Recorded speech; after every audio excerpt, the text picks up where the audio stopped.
What's going on, everybody? It is Sean Daniel, your favorite guitar control teacher and internet hairstyle mentor here, and we're going to teach you how to play the old school 12-bar blues today with a bit of new school sensibility. So make sure to click the tabs below to grab the sheet that you can follow along with, because this is really a lesson that you can get a lot of miles out of. And we're going to start by doing the 12-bar blues in the key of E. Super easy to do, but first we have to understand some terminology real quick. A bar mostly is just a piece of music. It's just like a length of time, and we're going to be doing it in 4, which most of the time it is. So what that means is we have 4 beats in a bar. 1, 2, 3, 4. Okay, that's 1 bar. So most blues music you will hear of follows a somewhat strict pattern or guideline of 12 bars. There's a lot of variations within that you can get creative with, but we're just going to kind of go over what is a very standard 12-bar outline that, again, is going to be in that sheet that you can get to below. So eventually the whole thing is going to sound like this.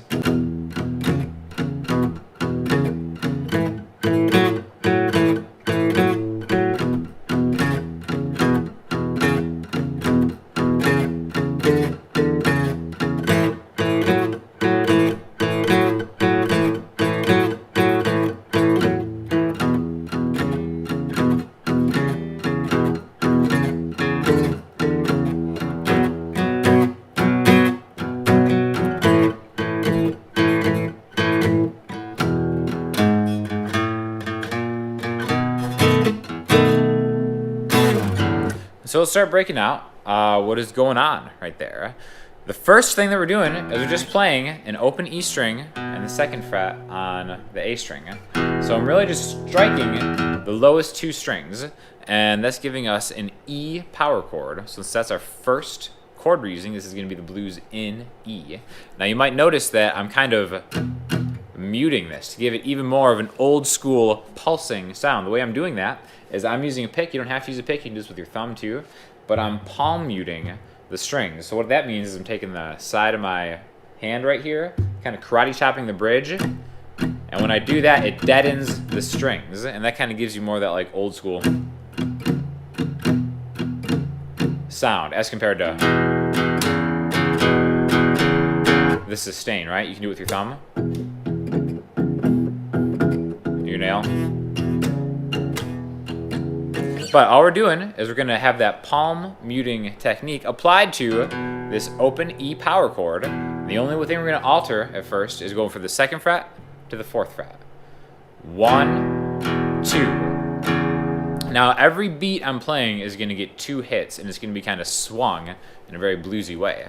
So what that means is instead of going 1, 2, 3, 4, we're going to play it 1 and 2 and 3 and 4 and because I have that staggered and beat, 1 and 2 and 3 and 4 and it kind of gives the whole vibe like a forward propulsion, which is something very common in old school blues, right? So again, the way we're going to organize this is going to be something that you might want to follow along with on that sheet, but it's going to be almost the same thing for every blues song. It's going to be a bar of 1. What that means is 1 is going to be E. And this all comes from the E major scale. So if we were to take that scale, the E major scale, open 2, 4, open 2, 4, 1, 2, 1, 2, 3, 4, 5, 6, 7 notes in an octave.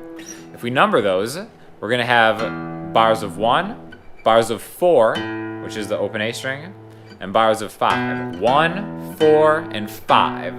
We're going to be talking about those as numbers instead of frets, because then you can move this anywhere. So the way we're going to play is we're going to have 1 bar of 1, which is E, 1 and 2 and 3 and 4 and all I'm doing right there and that bar is going, the first beat, 2 hits, is on open E in 2A. The second beat is going to be open E in 4A. Now I'm using 2 different fingers. If that's too much of a stretch for you, if you're just starting out, just slide it back and forth. 1 and 2 and 3 and 4 and. So that's 1 bar right there, okay? 1 bar of 1. 1 being E in the key of E. Now we're going to go to the 4. 1, 2, 3, 4. The open A string, we're just going to move everything down a string and do the same thing. Literally the exact same thing, just moved down a string. 1 bar. And then back to 2 bars of E. 1 and 2 and 3 and 4. And 1 and 2 and 3 and 4. And now if you want to maybe do something a little bit extra, on that 4th bar, let's do this. 1 and 2 and 3 and 4 and. So on that 3rd beat, I go to the 5th fret. Same thing, open E, 2A is going to be the 1st beat. Open E, 4A is going to be the 2nd beat. Open E, 5A is the 3rd beat. Open E, 4A is going to be the 4th beat. 1 and 2 and 3 and 4 and. So we've got 1 bar of 1, 1 bar of 4, then we're going to have 2 bars of 1. So this is 4 bars total. And I'll kind of speed through it. So 1 and 2 and 3 and 4 and down a string and back to the 1 chord. All right, so we're 1/3 of the way through. Now the next couple bars are going to be back on the 4 chord. 1 and 2 and 3 and 4 and 1 and 2 and 3 and 4 and. That was just 2 more bars of A. Then back to the 1 chord for 2 more bars. 1 and 2 and 3 and 4 and 1 and 2 and 3 and 4 and. So now we've got 8 of the requisite 12 bars that we've already powered through. Now the next bar, the 9th bar, is going to be on the 5 chord. And again, the 5 in the key of E. 1, 2, 3, 4, 5 is a B. We're just going to make this a B power chord. So 2A and 4D. 1 and 2 and 3 and 4 and just 1 bar there. Now if you want to really work on your stretch, you can do the same thing that we were doing with these chords and go 1 and 2 and 3 and 4 and. Okay? But not necessary. You can just do it here. 1 and 2 and 3 and 4 and back to the A. 1 and 2 and 3 and 4 and then back to the E, 2 more bars. 1 and 2 and 3 and 4 and 1 and 2 and 3 and 4 and. So the way we're doing it, organizationally wise, is 1 bar of 1, 1 bar of 4, 2 bars of 1. Then we're going to do 2 bars of 4,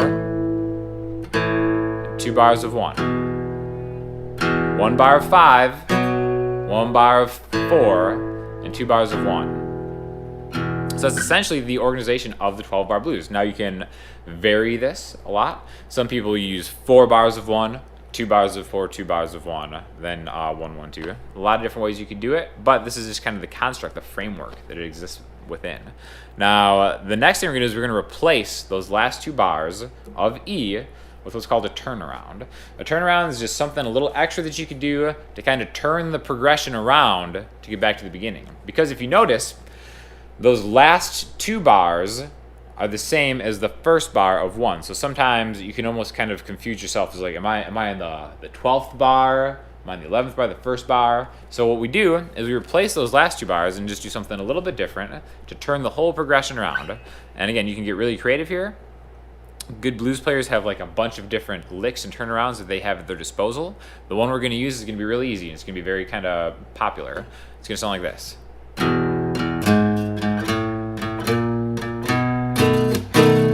And this is going to take the place of those last 2 bars. All it is going to be that open E, power chord, 1 and 2 and 3 and 4 and. So the first 4 beats are just open, 4th fret, 5th fret, 6th fret. I'm chromatically, 1 note at a time, walking up to this chord, which is the 7th fret on the E string middle finger, 6th fret on the A string index finger, 7th fret on the D string ring finger, making what's called a B7 chord. So again, the last 2 bars of the progression, this E turnaround, 1 and 2 and 3 and 4, and last bar of B.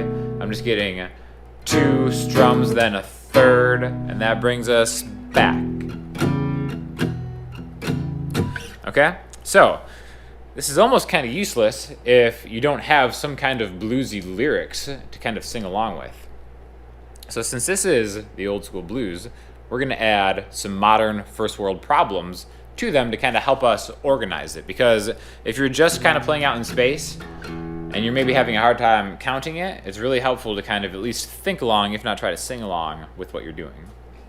So basically we're going to take a problem that I have a lot and turn it into like a little 12-bar blues song, all right?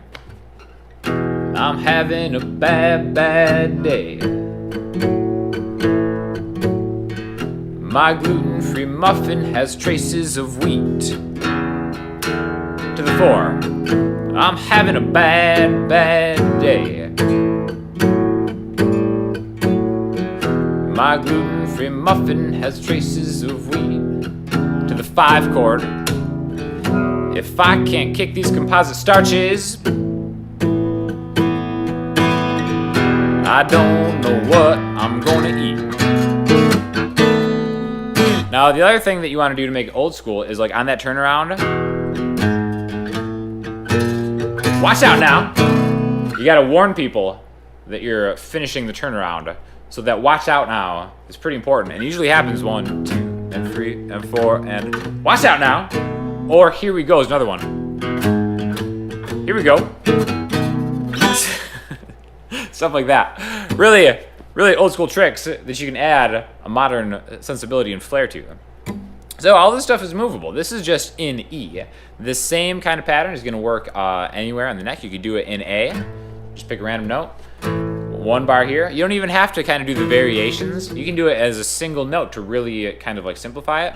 1 and 2 and 3 and 4 and down a string. Then back to the 1 chord. 1, 2 bars. Then go to the 4 chord, which is always down a string. 1, 2, 3, 4, the 2nd bar. And then back to the 1 for 2 more bars. And then to the 5 chord for 1 bar. The 4 chord for 1 bar. And then a turnaround.